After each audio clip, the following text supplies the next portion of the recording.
All right, if you are in a relationship, I'm going to bypass all the basic stuff. Listen, you know the basic things that you are supposed to do in regards to purity and things in a relationship. This is not just a purity talk. This is about relationships. So we're going to stay on that topic, okay? Here's the thing that you're going to see in the Bible. Dating is not discussed in the Bible because they did not date. No. You went from I'm not married to I'm married. What you're going to see in the Bible is they're not going to give you a specific dating instruction, but what they will teach you is how to treat other people in general. So this is how we relate to the people we're in a relationship with and with others. Hebrews 13:4. Now, granted, remember, a lot of these verses talk about marriage because guess what? They didn't have dating. So, let me just say this. The end goal of dating is marriage. If you aren't going to marry the person you're dating, you shouldn't be dating them.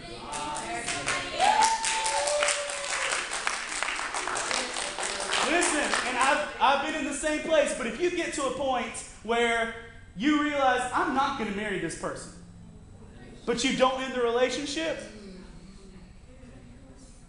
you're spending time hurting yourself more. That's like ordering food at a restaurant that you're not actually going to eat. You're just going to sit there and wait, hoping that they forget you ordered it. So real. If you, listen, that's the purpose of dating.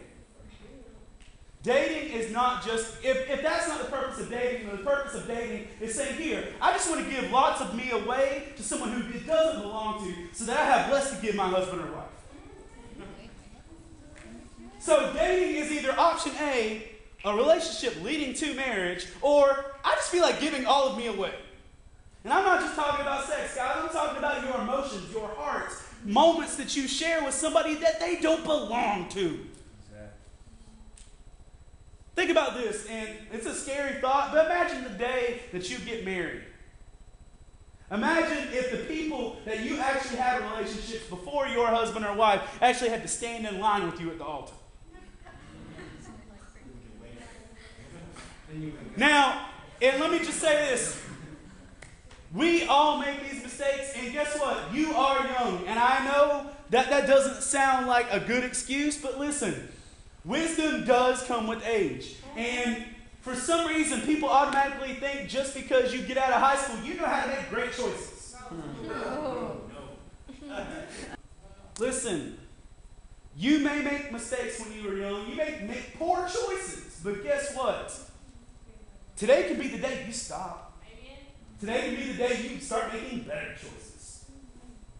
But if you're in a relationship that you, honestly, everything you give to somebody in a relationship that isn't going to be your husband or isn't going to be your wife, you're taking something that belongs to them away. Be aware of what you're choosing to do in your relationships. Oh, anyway, marriage must be respected by all, and the marriage bed kept undefiled, because God will judge the immoral people and adulterers. I'm not so much focused on the adultery and judging part of that. It is true, but here's what I want you to understand. Where it says, marriage must be respected by all, and the marriage bed kept undefiled, you defile your marriage now by giving away things that belong in your marriage in the future. We defile our marriage beds in the past. It's like we're time traveling to ruin our marriage. If we don't respect ourselves and we don't respect the people we're going to marry enough to keep our hearts and our bodies and our emotions for them, we're defiling our marriage beds for ourselves. You know, some of you, I was talking to one of my high school kids, and he shared with me that he's dating a girl and he's a virgin, and this girl that he's dating in high school has had sex with a number of guys. And he said, Pastor Hector, I don't know how to deal with this. He says, every time she kisses me, every time we get close to each other, all I can think about is the guys that she's been with. And this kid's in high school, and this is the weighty stuff you shouldn't have to deal with when you're like 16. But bottom line, we make those choices and they will affect us. Guess what? In the eyes of God, in the eyes of Jesus, you can be made brand new. Every mistake you've made in the past is gone. And if you marry somebody good, they're going to be able to look at you with that same forgiveness. Because guess what we just saw right back here? We're supposed to forgive people the way Jesus forgives us. So Danielle knows all of my baggage. She knows all of my dirt. But guess what? Forgiven.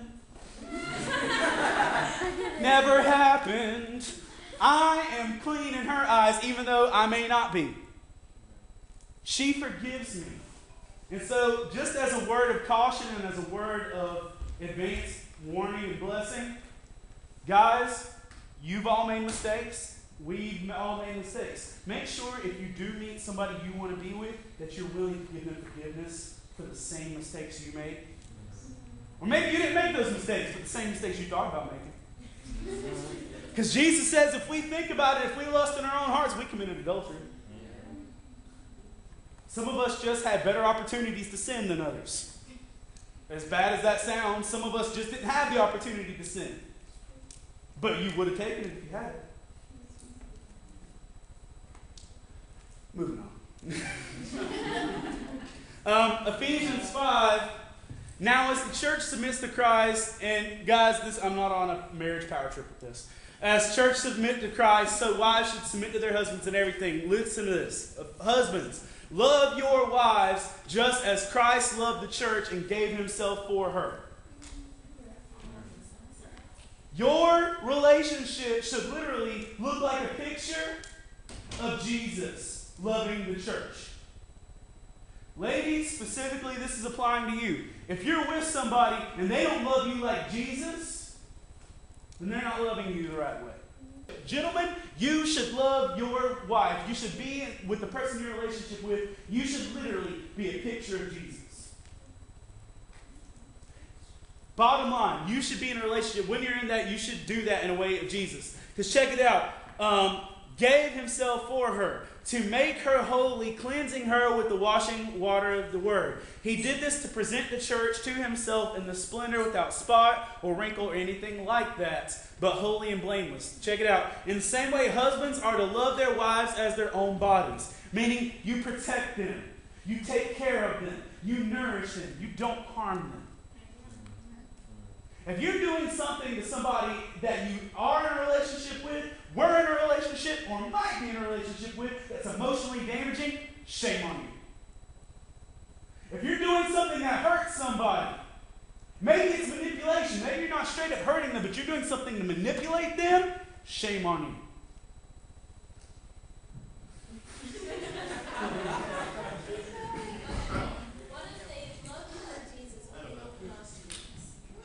Sweetheart, I'm going to say this real clear. If they don't love Jesus, they can't love you like they don't know what love is. If they don't love Jesus, they cannot love you like Jesus. They have to know Jesus to love you like Jesus. Woo! Blah, blah, blah, blah, blah. Here we go.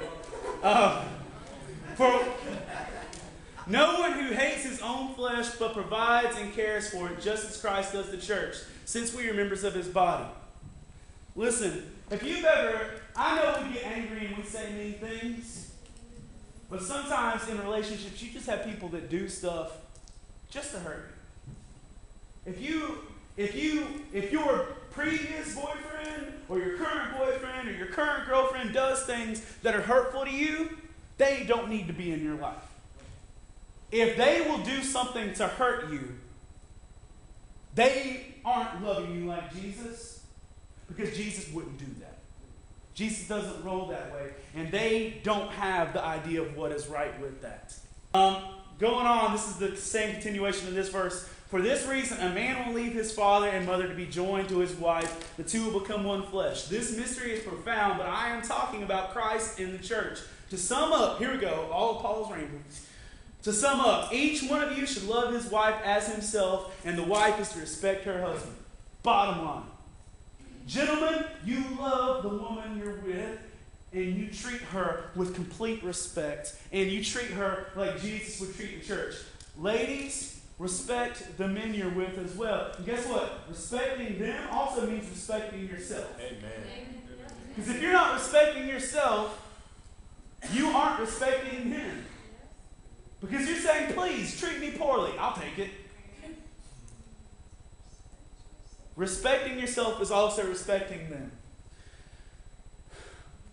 Husbands, in the same way, live with your wives with an understanding of their weaker nature. And by the way, this isn't saying that you're secondary. This is saying that you're delicate. If you look up what this word means, it's not saying you're weaker, like inferior, or down the ladder. You're delicate. Some of you aren't. Some of you could beat me up. But it says, weaker nature, yet showing them honor as co-heirs of the grace of your life, so that your prayers will not be inhibited. Listen to this. Peter tells us, if you don't love the woman or man you're with the way that Jesus intended, it not only messes up your relationship with that person, it messes up your relationship with God. If you're a sucky boyfriend or a sucky girlfriend and you're taking advantage of each other, you're screwing up your relationship with God, not just them. This says, so that your prayers will not be unhindered. You treat them the way Jesus told you to treat each other. Or it literally will put a giant wedge. It will put a wall between you and God. My relationship with God suffered for years because of the way I wasn't the man I should have been in God. Because I was the guy for like youth ministry and stuff in our area, but my heart didn't treat my wife with the respect she deserved. Didn't treat my girlfriends when I was in high school and college with the same respect they deserved. Everybody, ears, listen.